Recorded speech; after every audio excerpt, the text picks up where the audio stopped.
Manhattan Wall Street.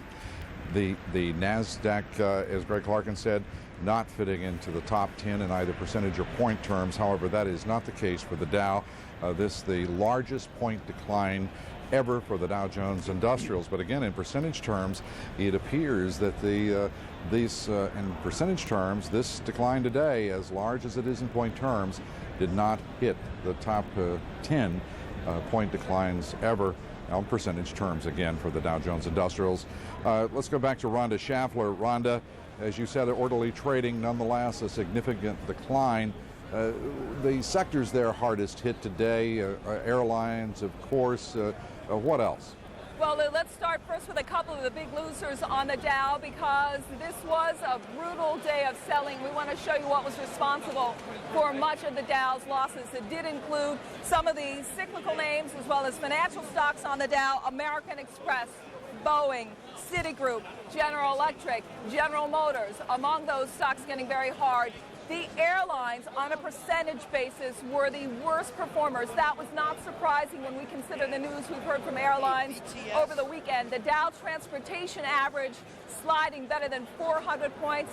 There is the damage for the airline stocks: Continental, Delta, UAL, and Southwest, all sharply lower.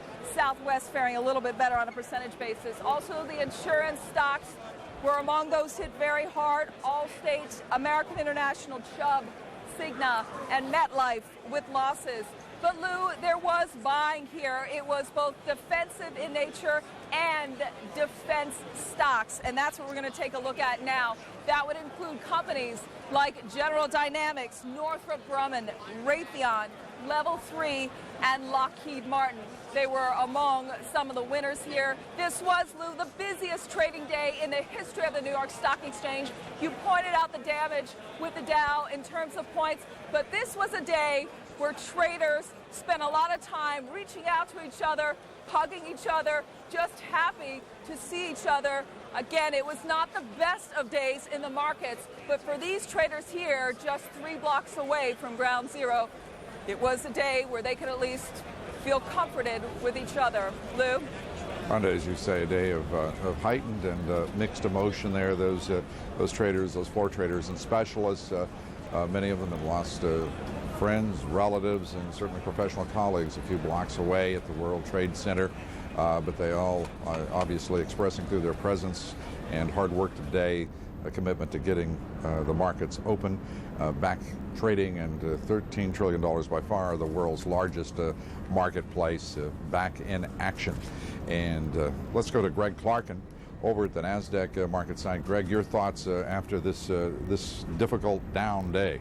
Well, I don't know if you can hear the applause behind me, but on the floor here at the NASDAQ, that same delegation that rang the opening bell downtown at the NYSE is here, and that is Treasury Secretary Paul O'Neill. You have Richard Grosso from the NYSE, Wick Simmons right behind Mr. O'Neill there from the NASDAQ.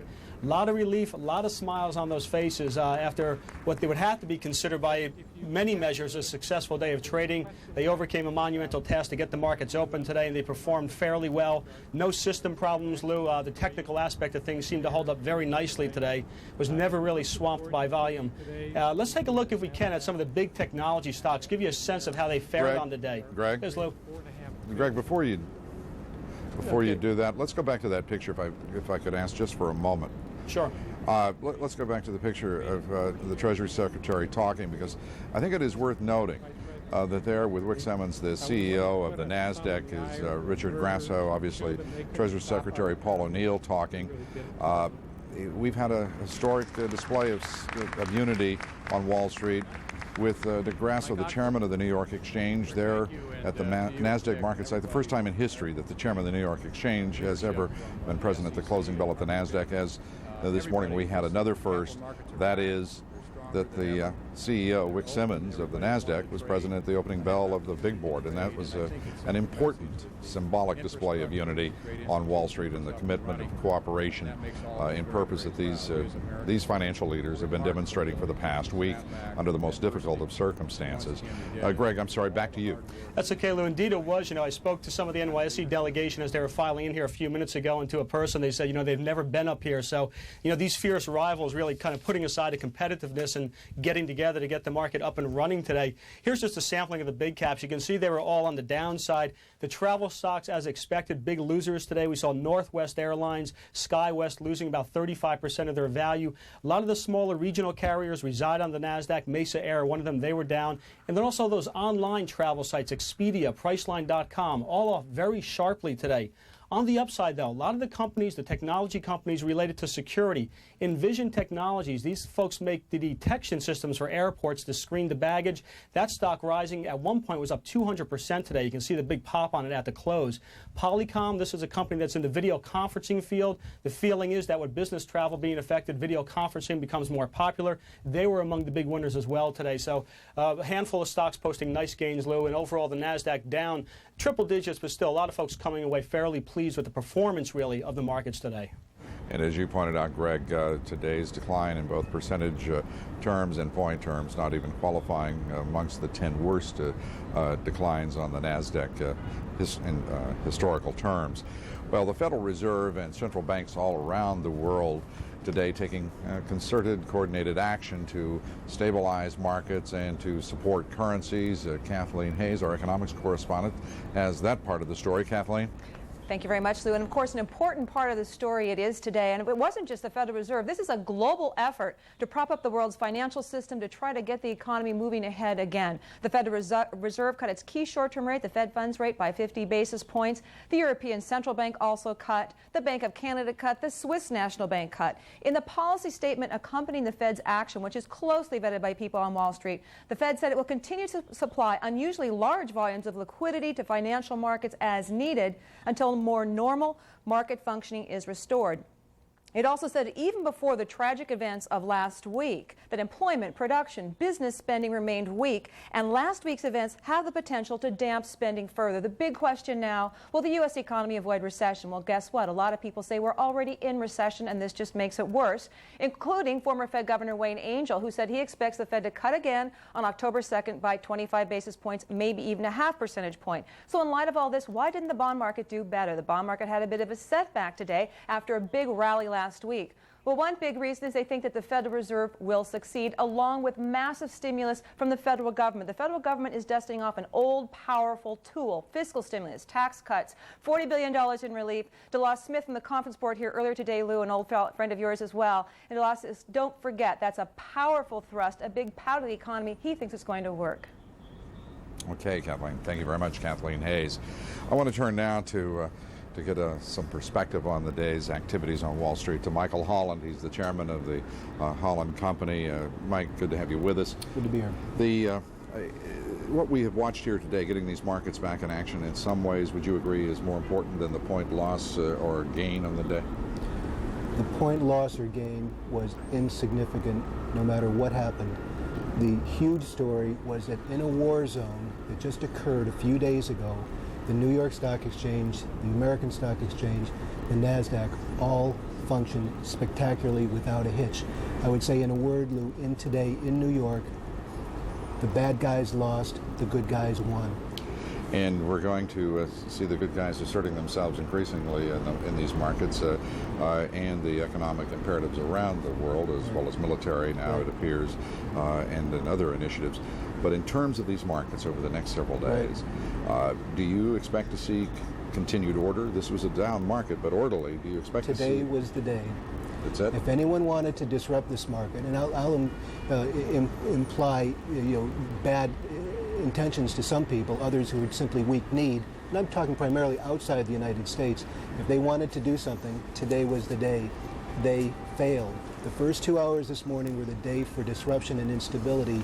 As you just have reported, and your reporters have just told us, it was a spectacular success. The system was tested, it was tried, and came through with blazing good marks. Okay. Michael Hunt, thank you as always. Thank you, Lou. Well, that is the latest in what has been an incredibly emotional and volatile but orderly day on Wall Street here in New York. I'm Lou Dobbs reporting. Thank you.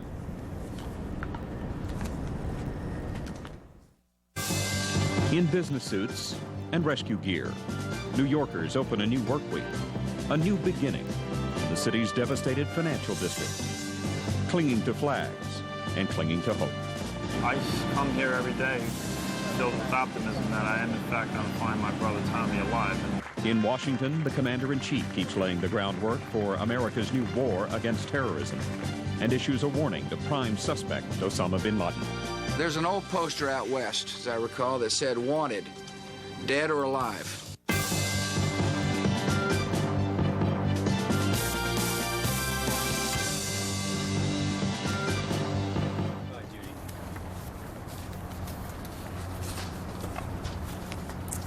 I'm Judy Woodruff in Washington, and I'm having a difficult time reading our script right here. But I want to say that despite the ashes, despite the wreckage,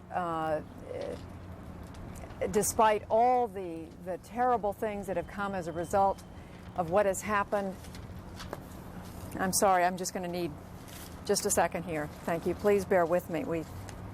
We had some sirens here in Washington, and we've had to scramble to get ourselves organized. We've been seeing more activity and determination today at the very places where those terrorists struck this country 6 days ago. Here in Washington, with the torn and charred Pentagon, planning for retaliatory strikes goes on.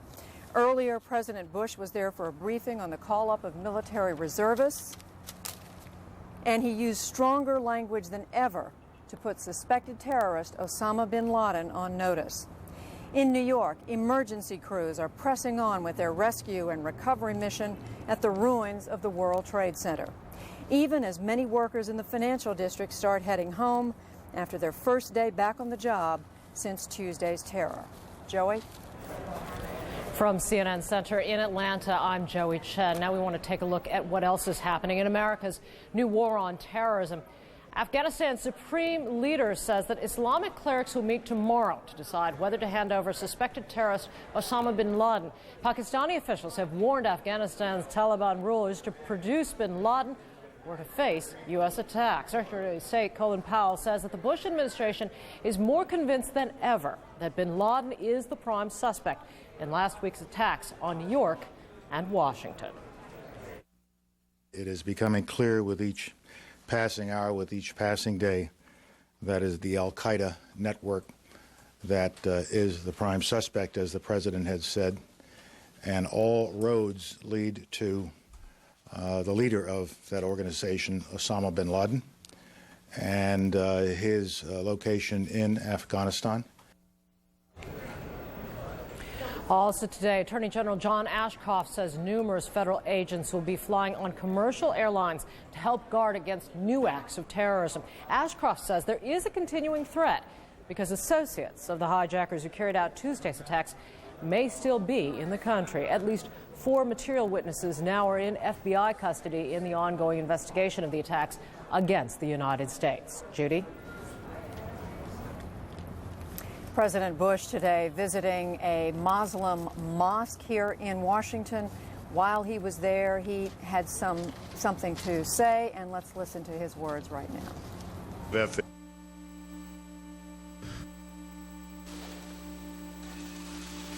like to get folks standing with me. The American people were appalled and outraged at last Tuesday's attacks, and so were Muslims all across the world. Both Americans, our Muslim friends and citizens, tax-paying citizens, and Muslims in nations were just appalled and could not believe what we saw on our TV screens. These acts of violence against innocents violate the fundamental tenets of the Islamic faith. And it's important for my fellow Americans to understand that. The English translation is not as eloquent as the original Arabic, but let me quote from the Quran itself. In the long run, evil in the extreme will be the end of those who do evil. For that they rejected the signs of Allah and held them up to ridicule. The face of terror is not the true faith, of Islam. That's not what Islam is all about.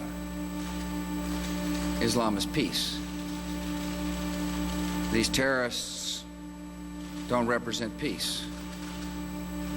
They represent evil and war. When we think of Islam, we think of a faith that brings comfort to 1 billion people around the world. Billions of people find comfort and solace and peace. And that's made brothers and sisters out of every race, out of every race. America counts millions of Muslims amongst our citizens. And Muslims make an incredibly valuable contribution to our country. Muslims are doctors, lawyers, law professors, members of the military, entrepreneurs, shopkeepers, moms and dads, and they need to be treated with respect. In our anger and emotion, our fellow Americans must treat each other with respect. Women who cover their heads in this country must feel comfortable going outside their homes. Moms who wear cover must not be intimidated in America. That's not the America I know. That's not the America I value. I've been told that some fear to leave. Some don't want to go shopping for their families. Some don't want to go about their ordinary daily routines because by wearing cover they're afraid they'll be intimidated. That should not and that will not stand in America. Those who feel like they can intimidate our fellow citizens to take out their anger don't represent the best of America. They represent the worst of humankind. And they should be ashamed of that kind of behavior. Now, this is a great country. It's a great country because we share the same values of respect and dignity and human worth. And it is my honor to be meeting with leaders who feel just the same way I do. They're outraged, they're sad, they love America just as much as I do. And I want to thank you all for giving me a chance to come by, and may God bless us all. President Bush speaking at the Islamic Center here in Washington just a short time ago today, underlining two messages: that Arab Americans should not be targeted just because of the source of last Tuesday's terrorism, but also underlining how important it is to go after the people who were responsible for what happened last week.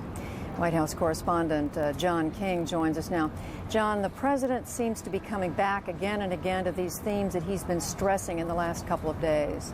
That's right, Judy. Almost by the hour, we see the president dealing with a different challenge. Many challenges confront him in the wake of these terrorist attacks. There you saw the president urging Americans to show tolerance, to not tolerate in any way an anti-Arab backlash. That in the last hour, in this hour, the president sitting down with his senior economic advisors here at the White House to discuss the activity on Wall Street today, also to discuss just how far the administration is willing to go as Congress considers a multi-billion-dollar bailout of the airline industry. So the economy, the president's focus at this hour. Earlier in the day, his focus was on the military planning. Mr. Bush went across the Potomac River to the Pentagon, some symbolism there. He wanted to show that military planning continues at the Pentagon despite the devastation and the mourning there. Mr. Bush shaking hands with troops here, members of the armed services. Just before this session here in the halls of the Pentagon, he met in the conference room of the Defense Secretary Donald Rumsfeld. That briefing was about call-up of the reservists, 35,000 members of the reserves and the National Guard about to be called up. Almost all of them, if not all of them, for duty here in the United States. But in that session, Mr. Bush took some questions from reporters, talking very tough. He identified Mr. bin Laden, Osama bin Laden, as the prime suspect. And when asked if he wanted Mr. bin Laden dead or alive, very tough words from the president. Osama bin Laden is just one person. He is representative of networks of people who absolutely have made their cause to defeat the freedoms that we take, that we understand, and we will not allow him to do so. Mr. You want bin Laden dead? I want him held. I want justice. And there's an old poster out west, as I recall, that said "Wanted, dead or alive." An echo of that tough talk just a bit after the president spoke there at the Pentagon at the White House briefing. The press secretary, Ari Fleischer, was asked about just what the president meant, and perhaps did this mean the president was going to waive that policy that dates back to the Ford administration, forbidding the United States government from sponsoring assassinations. Mr. Fleischer said no, that the policy on assassinations, against assassinations, remain in effect, but he pointedly noted, Judy, that there are exceptions. This is a legal matter, and I'm sure the lawyers will have more to say if they want to, but that's the answer, Ron. It does not, the executive order does not limit the United States' ability to act in self-defense. And is going after bin Laden an act of self-defense? I'm not going to define all the steps that may or may not be taken. As the military planning continues, the diplomatic effort as well. U.S. officials telling CNN they are receiving intelligence information on the bin Laden organization from Russia, from Pakistan, from India as well. The president's diplomatic outreach continues. We're told in the past 24 hours, Saudi Arabia and the United Arab Emirates have promised to sever ties with the Taliban ruling government in Afghanistan. And as the president tries to build international support for military action and for what he calls a sustained war on terrorism, the White House announcing today the French President Jacques Chirac will be here tomorrow for consultations with the president, followed by the Prime Minister of Great Britain, Tony Blair. He will be here in Washington on Thursday. Judy. All right, John King, at the White House, movement on many diplomatic fronts. And speaking of that, now let's get the latest on the evident ultimatum presented to Afghanistan and whether Osama bin Laden may lose his safe harbor there. CNN's Nick Robertson joins us by video phone from Kandahar, Afghanistan. Nick, if you would, bring us up to date on that ultimatum, what it consists of. Well, that ultimatum essentially telling the Taliban leadership that they need to hand over Osama bin Laden or face the consequences, delivered by two senior Pakistani diplomats who have very strong connections with the Taliban already. One of them a former ambassador to Afghanistan from Pakistan, the other the head of Pakistan's intelligence services, both diplomats who have had many dealings with the Taliban in the past and certainly will know many of the leaders, and in particular will know the foreign minister who they met with today. They also met with the supreme spiritual leader, Mullah Muhammad Omar, telling him essentially that he has a very short time to make a decision and that it is his responsibility to do that quickly. Now, the Taliban characterized these meetings saying that they'd heard it all before, but they were going to give it due consideration. And it was following these meetings that Mullah Omar announced a meeting of 600 clerics in Kabul tomorrow. The focus will shift 300 miles north of here to the capital, Kabul. Those clerics will meet. We understand the Pakistani diplomats will also be in Kabul tomorrow. That's Tuesday, monitoring events. The clerics could reach a decision fairly quickly. It's not clear if they will at this stage, but certainly any decision they reach would go back to Mullah Omar again, the supreme spiritual leader of the Taliban. And if he so chooses, he could choose to listen to it, but he could also choose to overrule it if he decided. Judy? Nick, wouldn't it represent a major shift in policy if Afghanistan were to agree to tell Osama bin Laden and his people to leave after their posture all along until now has been that he's not responsible for these sorts of things? Oh, it would be a complete 180-degree turn. It would be unprecedented, in fact, in Taliban thinking. Generally, when the Taliban in recent times has come up against the world, essentially also on Osama bin Laden facing United Nations sanctions 2 years ago, they've said no. When the Taliban were wanting to blow up the ancient historic Buddhas here carved into some cliff faces, the international community said, no, don't do it. The Taliban went ahead and did it. The Taliban have generally stood by everything that they've decided to do in the past. And certainly the public position that they're putting forward at this time is that Osama bin Laden is an honored guest. He's a guest that they're putting up in Afghanistan because he sought refuge here in 1996 and because he'd helped them during the jihad years trying to fight off the Soviet occupation in the 1980s. There's no reason to believe that they'll change their opinion at this stage, certainly from the public statements we've been hearing. So if they were to reverse that decision, that would be a major reversal, not only of this decision, but of the Taliban turning decision under pressure from the international community on any major issue. They just have not done this type of thing in the past. All right, Nick Robertson joining us from Kandahar in Afghanistan. And now to Joey in Atlanta. Judy, as the United States considers its military options, no nation perhaps knows the pitfalls of mounting a military operation in Afghanistan better than does Russia. The former Soviet Union tried without success to subdue Afghanistan for most of a decade. And one veteran of those battles warns that the region and its fighters pose unique challenges. CNN's Jill Doherty reports from Moscow. Here, more than 20 years ago, in the treacherous mountains of Afghanistan, Leo Karolkov fought a war like no other. His assignment was to train Soviet Special Operations Commandos, similar to America's Delta Force. Modern weapons, rockets, laser-guided missiles, they're useless against these mountains. Leo was there when Soviet troops moved into Afghanistan, and he was there when they left, after a decade of fighting and 15,000 dead. I feel sorry for the people who are going to be thrown into those deserted mountainous regions where the enemy knows every single rock, every cave. No maps, no computer training can prepare you for it. As for finding Osama bin Laden, Karolkov says there are a million places he could hide, just like the Mujahideen he and his men tried to find during their war. Diversionary tactics, terror, suicide attacks were the way the enemy achieved his aims. Leo says he saw Afghan fighters shot to ribbons, still clutching their weapons and firing until their last breath.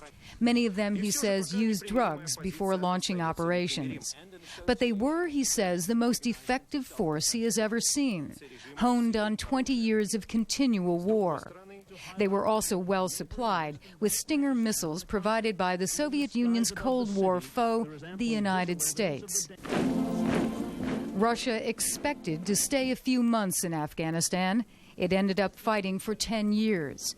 It was a searing lesson, Leo says, that scarred Russia just as Vietnam tore at the soul of America. These fighters can bring any country, he says, even a superpower, be it Russia, the United States, or Europe, to the brink of catastrophe. Jill Doherty, CNN, Moscow. We will update our viewers on the latest on the investigation into Tuesday's attacks in just a moment, including new information from the Justice Department and the FBI. Stay with us.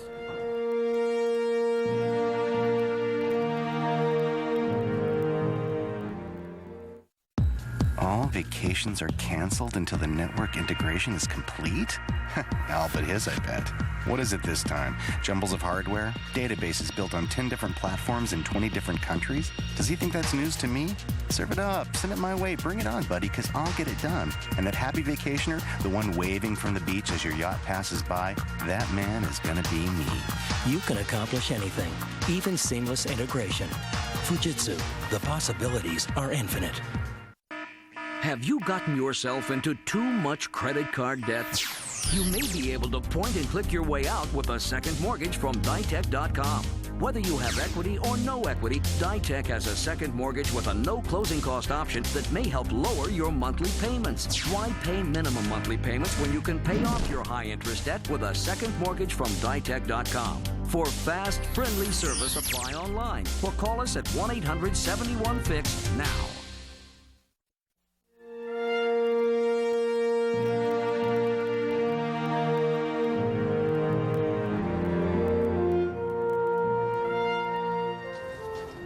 We have some new developments to tell you about in the criminal investigations underway into Tuesday's attacks. And for the very latest, we're joined by CNN Justice correspondent Kelly Arena here in Washington. Kelly. Good evening, Judy. To date, the FBI has received more than 50,000 leads, and a manhunt continues for what is now 185 people that the FBI has identified as individuals who may have information about last Tuesday's terrorist attacks. There are 49 people in INS custody, and at least 4 people are in FBI custody in New York as material witnesses. One of those is Zacharias Moussaoui, who was arrested in Minnesota in August before the terrorist attacks, but who has been linked to several flight schools. Sources say that he could be an important link in connecting some of the threads in this investigation. Now, some in custody are cooperating, and some absolutely refuse to. The FBI is also asking the American public for help. We are actively seeking and recruiting English-speaking individuals with professional level proficiency in Arabic and Farsi. Those who would wish to join this program must be American citizens who have been permanent residents in the United States for at least 3 of the last 5 years. The FBI continues to scour the nation's flight schools for more clues as evidence builds that members of the terrorist network attended or visited various schools around the country. Meanwhile, investigators continue to search several homes, most recently in the Maryland area, looking for possible accomplices. The Attorney General again saying that there is information that more people involved in the plot to pull off Tuesday's attacks remain in the United States. He also reiterated his plan to present a package to Congress to reform wiretap, money laundering, and immigration laws. And he is proposing stiffer penalties for anyone suspected of harboring someone under suspicion of terrorism. Judy?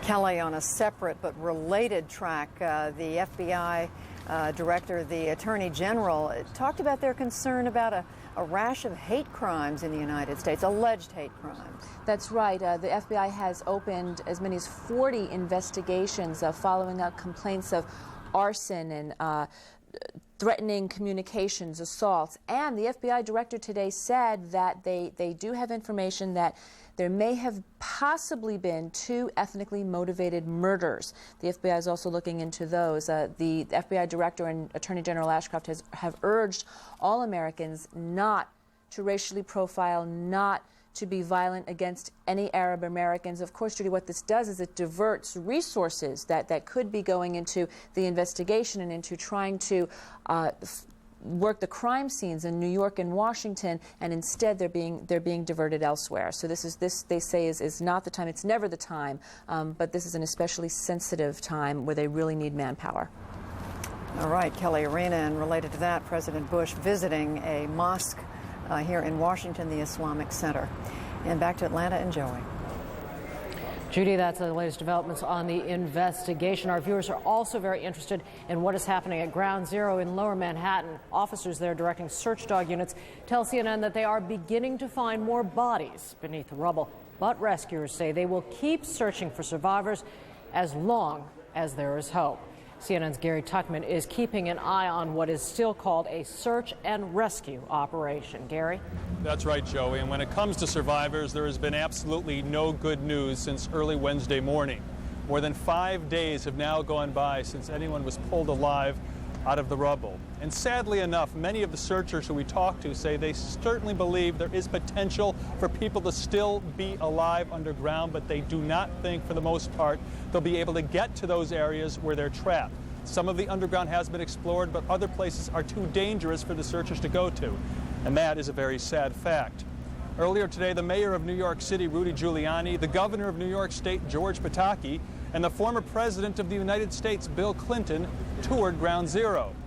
Mr. Clinton has an office here in New York City in Harlem and now lives in the suburbs with his wife, the junior senator from New York. They live in Chappaqua, New York. The mayor and governor have been here each and every day since this terrible tragedy on Tuesday. A short time ago, we talked with the police officer for the Port Authority of New York and New Jersey by the name of Antonio Scannella. He's in a squad of 9 people. 6 of his comrades are missing. There are 3 of them left. He has been involved in searching underground, and we asked him specifically about what the potential is to find survivors underground. Have you been able to explore all the levels below the World Trade Center? No, we have not. Why is that? Rubble, different areas that are still unstable. We try to gain access to one entry and it'll be collapsed, and we try a different angle and we can't get in, and then there's still instability, and guys, to be quite honest with you, are worried. So there's fear that if you could try to get to some of those lower levels, that the rubble would collapse and more people could be killed. Yes. Sergeant Scannella says he keeps a stiff upper lip while he's working here, and he's been here each and every day. And then when he gets in his car to go home to New Jersey, that's when he starts to cry. Throughout New York City, we see these haunting images of the victims on homemade posters posted on walls and on fences. I want to show you a couple of them. There are literally thousands of these. This is one that says, "Did you see her in the stairwell? Please call Daria Lynn, 2 World Trade Center, 92nd floor, 5 feet 3 inches, 31 years old." And this one, "Missing Tony Savis, Port Authority employee, 72 years old, 5 feet 10, 190 pounds, thinning gray white hair." And then in the bottom it says this, "We love you." And I've also seen a couple that children put up for their father, and this I thought was really noteworthy. It had his weight, and it had his hair color, and it had his eye color, and it said 5'9", and that was crossed out, and they wrote in there 5'11" on a couple of the posters. And I started thinking, could that possibly make any difference in the search for this man, updating his height? And then I thought, would we do any less if it was our father? Joey, back to you. Gary, the duty is very hard for all those involved in the long wait. Gary Tuckman, there's the scene of Ground Zero in Lower Manhattan. Thanks very much. Well, we have talked about the numbers at the closing bell on Wall Street today. The Dow down 685, NASDAQ down 115. Sharp numbers down, as expected by many observers, and particularly in the airline sector. Let's hear now what some individual investors away from Wall Street were doing today. CNN's Jeff Flock is at a brokerage near Kansas City at this hour. Jeff. Indeed, just on the outskirts, Joey, the Charles Schwab here in Overland Park, Kansas. And I'll tell you, speaking of things that people have been checking, take a look here. Somebody had UAL. Actually, we were calling things up on the screen. This is UAL here. And at these machines are where people have been coming in all day checking on things. Now, as you know, we have been traveling across this country for the past almost week or so, trying to take the pulse of the country. Today, our finger is on the pulse of the market. I'm with a lady now who actually brought money into the market today. What were you thinking, and why'd you do it? Well, I have a lot of confidence in the market, and I think the best thing we can do to help the economy is to just stick and see how things go. Now, was this a patriotic investment on your part, or was this self-interest, figuring, hey, this market is down 600, almost 700 points, there must be some bargains in there? Well, I've been thinking about it for a while, but I think this did kind of push it to the limit that it's time to do it, and I might as well do it now. You have no worries? No, not at all. At least not here. Perhaps you can see this desk over here. This has been very busy today. This is where people come in. Most of the people, though, and I want to bring in Kirby Webb, who manages this office, have spent this day not doing anything. I mean, you almost were surprised that you had people coming in actually opening accounts today. We really weren't surprised we were having people opening accounts, but the traffic has been a little more than usual. Have you got people scared? Did you have any panickers who came in and said, you know what, I need to unload? We really haven't. We kind of expected that because America is strong, and the advice that we've been giving our clients has been to stick the course and invest for the long term and be diversified. But if somebody comes in and says, you know, I'm in AMR, I'm in UAL, I've got money in an insurance stock, what would your advice be to somebody like that today and for the rest of this week? Don't overreact. I think right now panic selling is not the best thing for investors to be doing. Mm-hmm.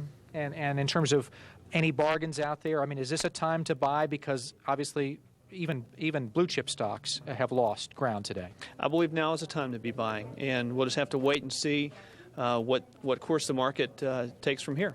Kirby Webb, appreciate it. Thanks very much. We appreciate that today. Of course, we will, Joey, continue our trek throughout this country for the foreseeable future, keeping an eye both on the market as well as the rest of it. Stay with us. CNN's Jeff Flock for us out at Overland Park in Kansas. In just about 2.5 hours, Major League Baseball will be the first of the major sports to resume its regular schedule. 6 games will be played tonight, and all 30 teams will be in action by tomorrow. As the teams return to the field, there will be some noticeable changes. The U.S. flag has been added to all player caps and uniforms. The caps you see here are being sewn by New Era, which is baseball's official supplier. Also, security will, of course, be tightened at all stadiums, and in many cities, the singing of God Bless America will replace Take Me Out to the Ball Game during the traditional 7th inning stretch. Joining us at this hour from New York, a native New Yorker, Jeff Greenfield. And Jeff, you know, I am noting that just a few moments ago we heard from Gary Tuckman talking about just the persistence of hope. And I think about those of you who are native New Yorkers. You know, we do on the outside view you as a pretty tough lot. And it is perhaps a city that is emotionally well equipped to cope with this incomprehensible business. Yes, Joy, I don't know that any city, any culture could comprehend fully with this, but I think you put your finger on something. We New Yorkers do know that we are often looked at as a pretty tough, if not outrightly rude crowd. There's an old joke about New York that I'm going to have to sanitize. It's about a visitor, a tourist, standing in Midtown, looking around and finally saying, "Excuse me, could you tell me what time it is, or should I just go bleep myself?" Now, that's a joke, but let me tell you a real sign that I saw just today walking through the city, which I did this morning. You know how I know in parks there are a lot of signs saying, "Please curb your dog," and then they get a little tougher and it says, "Curb your dog, it's the law."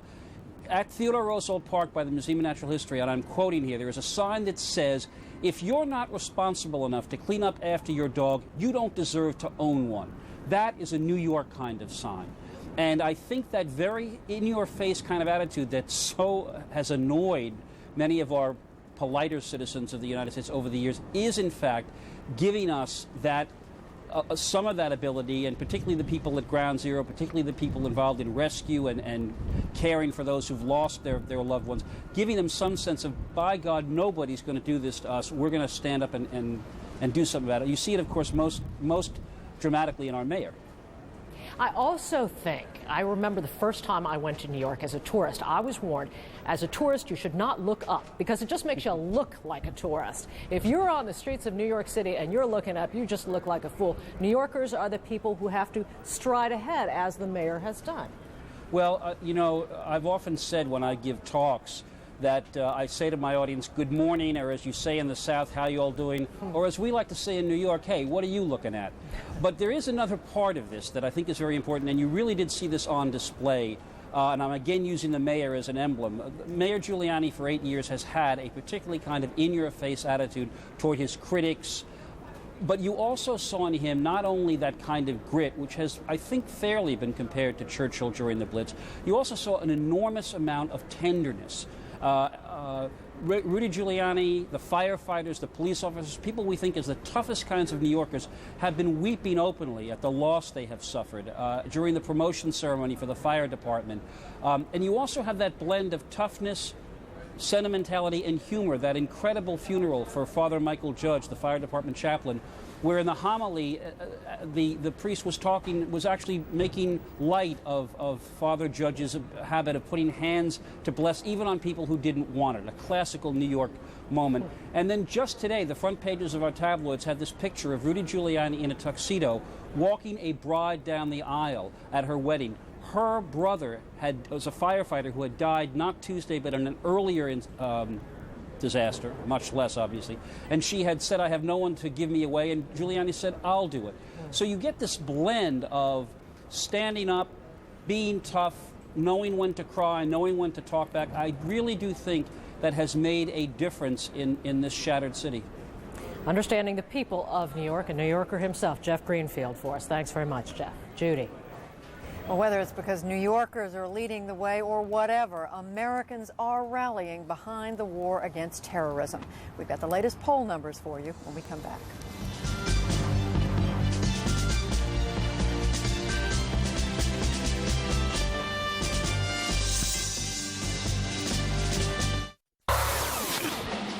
What kind of beer you got? Food? Anything else? Haydn's Cello Concerto in C major. Which performance? Gorski, Yachting, or Chin? How's that possible? Our jukebox is every performance by every artist of every piece of music ever recorded. This is the technology that makes it happen. This is Riding the Light. Quest.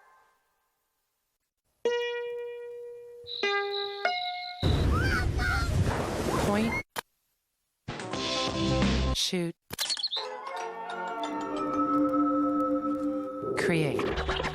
The HP Pavilion 7970 with the Intel Pentium 4 processor. How will you use it?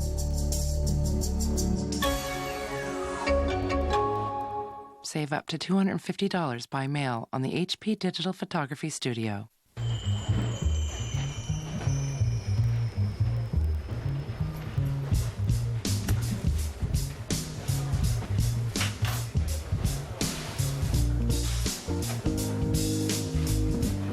Introducing new Kellogg's Special K Red Berry cereal. Crunchy sweet flakes, now with slices of real strawberries, right in the box. Looking good, never tasted so great. Kellogg's Special K Red Berries. It's new. All vacations are canceled until the network integration is complete? All but his, I bet. What is it this time? Jumbles of hardware? Databases built on 10 different platforms in 20 different countries? Does he think that's news to me? Serve it up. Send it my way. Bring it on, buddy, because I'll get it done. And that happy vacationer, the one waving from the beach as your yacht passes by, that man is going to be me. You can accomplish anything, even seamless integration. Fujitsu, the possibilities are infinite.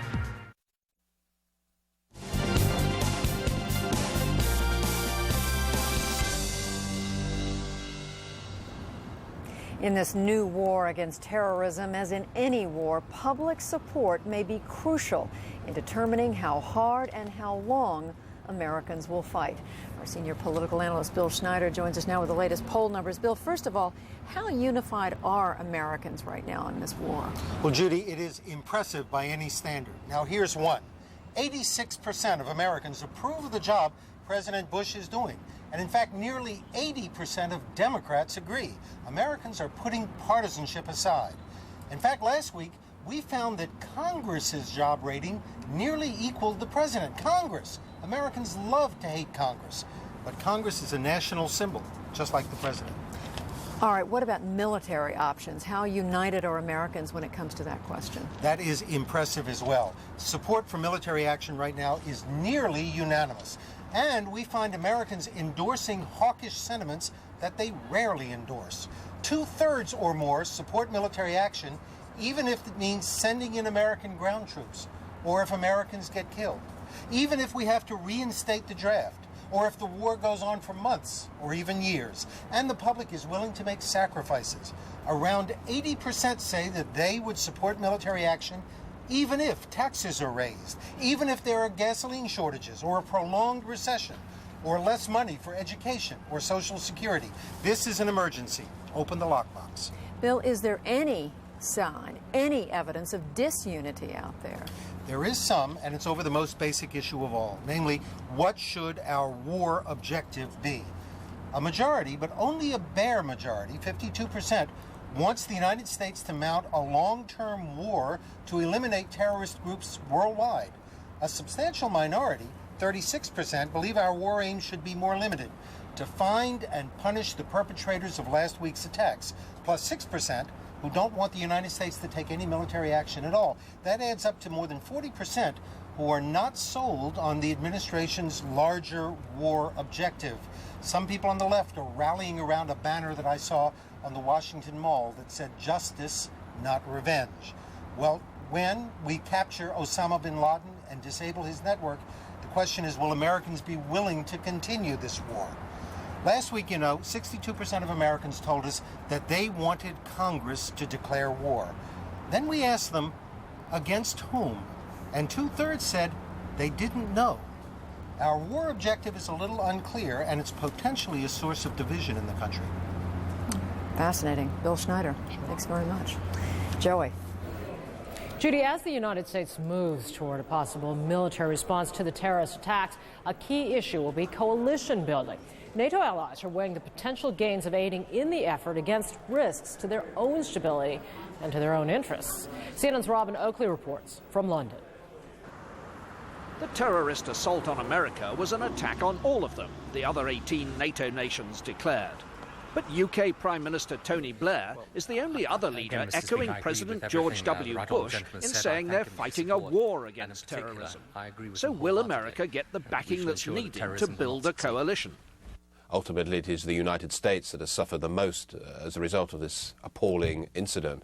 On the other hand, clearly, as the Prime Minister has made clear, a large number of UK citizens have lost their lives, and indeed many, many other countries are affected.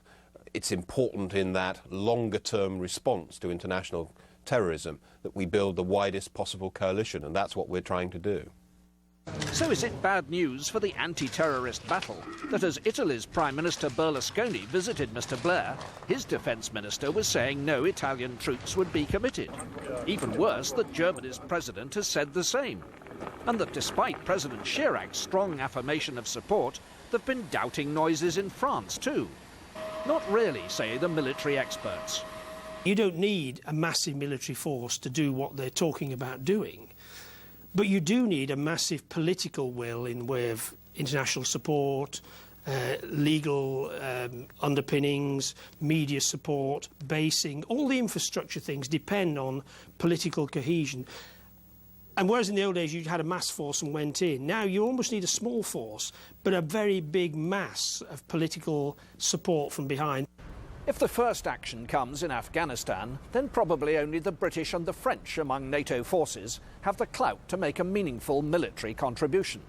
But how all the others pull together in the longer war against terrorist networks, funds and communications will matter just as much.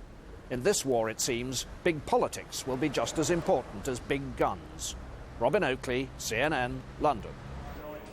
Away from the highest echelons of government to a more personal level now, there are many people around the globe who continue to mourn with America. Flowers and candles piling up outside the U.S. Embassy in London. Among those stopping to pay their respects, the Duke and Duchess of York. And down under.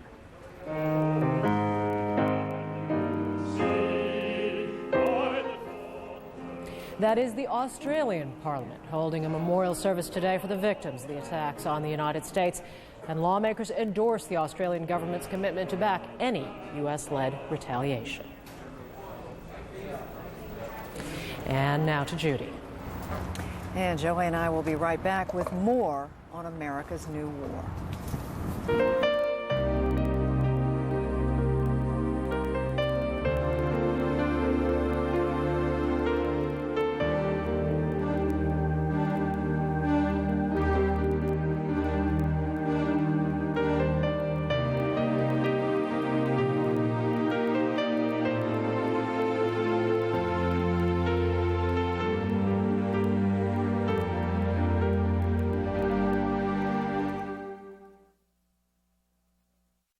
Now's the best time to join America Online. If I knew it was this easy, I would have started a long time ago. Because now you can try AOL and get our best offer ever. 1,000 hours of AOL free for 45 days. Plug it in and you go. You don't need a credit card to join AOL. Call 1-877-265-0100 and be online in minutes. America Online is the easy one.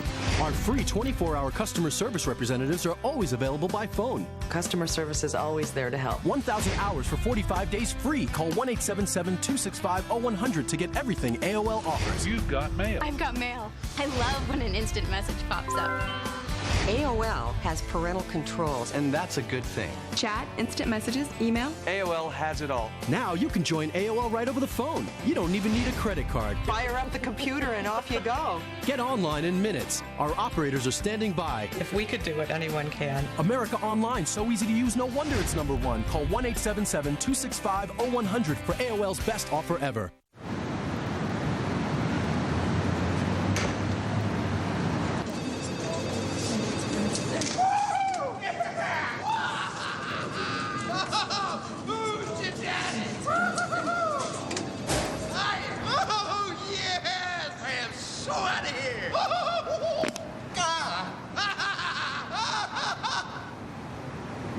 Want a job that makes you happy? Post your resume now. Monster.com. You the monster. If you are seeking someone you believe to be missing from the attack on the World Trade Center or the Pentagon, log on to cnn.com/missing to submit a photograph and description. Please include your contact information. As the story continues to unfold, join Aaron Brown tonight at 10 for the latest developments and in-depth coverage of America's new war. A CNN special report with Aaron Brown, tonight at 10 Eastern on CNN.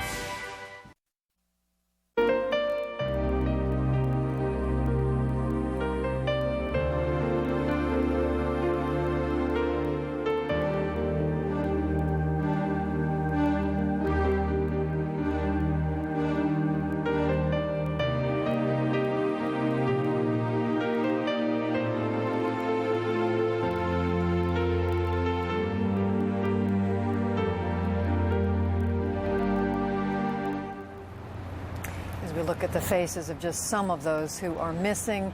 As we've been reporting, these are difficult times for the airline industry, with confirmed layoffs on the way at Continental, American, and U.S. Airways, and according to CNN sources, at Northwest Airlines as well. It is believed that there will be an unspecified number of layoffs at Northwest announced this Thursday.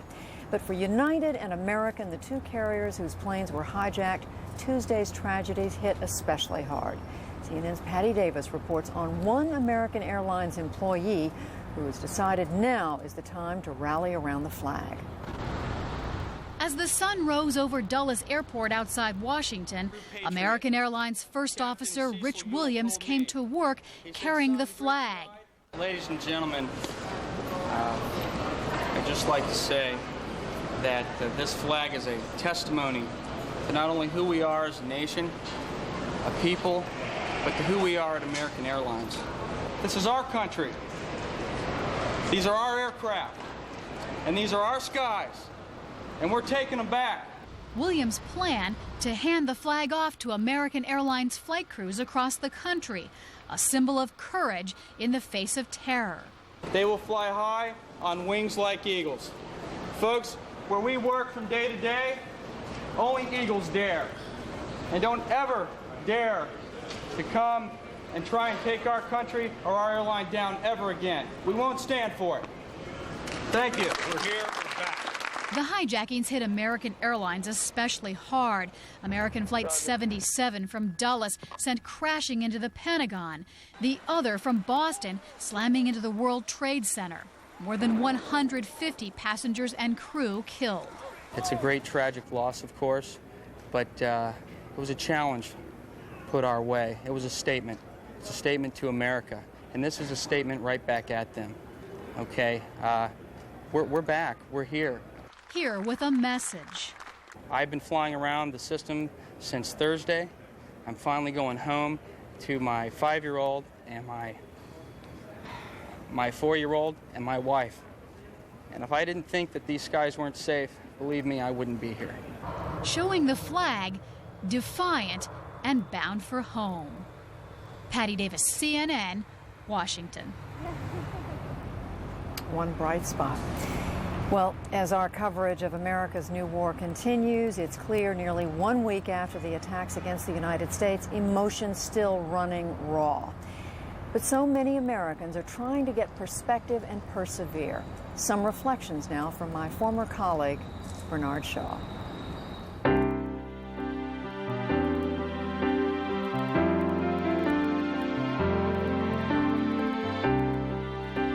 These kinds of acts can happen anywhere. Other acts, not as horrific as this, have occurred before, and they will continue. Perpetrated by people who believe they can make a point by taking the lives of innocent people. The thing is not to become intimidated by it. The thing is not to become fearful. The thing is to press on, to pursue.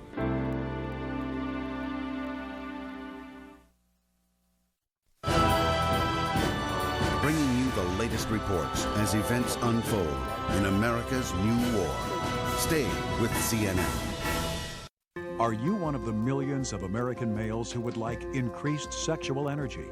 If you've been considering Viagra as a solution, consider something different. All-natural Enerx. Clinical studies show various ingredients of Enerx enhance sexual energy, increasing desire, performance, and satisfaction. Enerx is all natural with no side effects. With Enerx, you'll feel the increased energy within minutes and with no chemicals. We're so sure you and your mate will be completely satisfied. We'll offer you a 30-day, no questions asked, full refund. Enerx stimulates sexual energy by expanding the blood vessels, causing increased blood flow to specific areas of the body. Unleash the power of Enerx now. Call 1-800-367-7960 toll-free, and it will be delivered discreetly to your home. Get results using the safe, all-natural alternative, Enerx. From America's #1 personal trainer, Tony Little, comes the country's most exciting way to lose weight, the revolutionary Gazelle Freestyle. 10 cardio, strength training, and stretching moves in one fun-filled, calorie-burning workout with almost zero impact. I've lost 32 pounds in 7 months. Being over 300 pounds, it helped me lose over 200.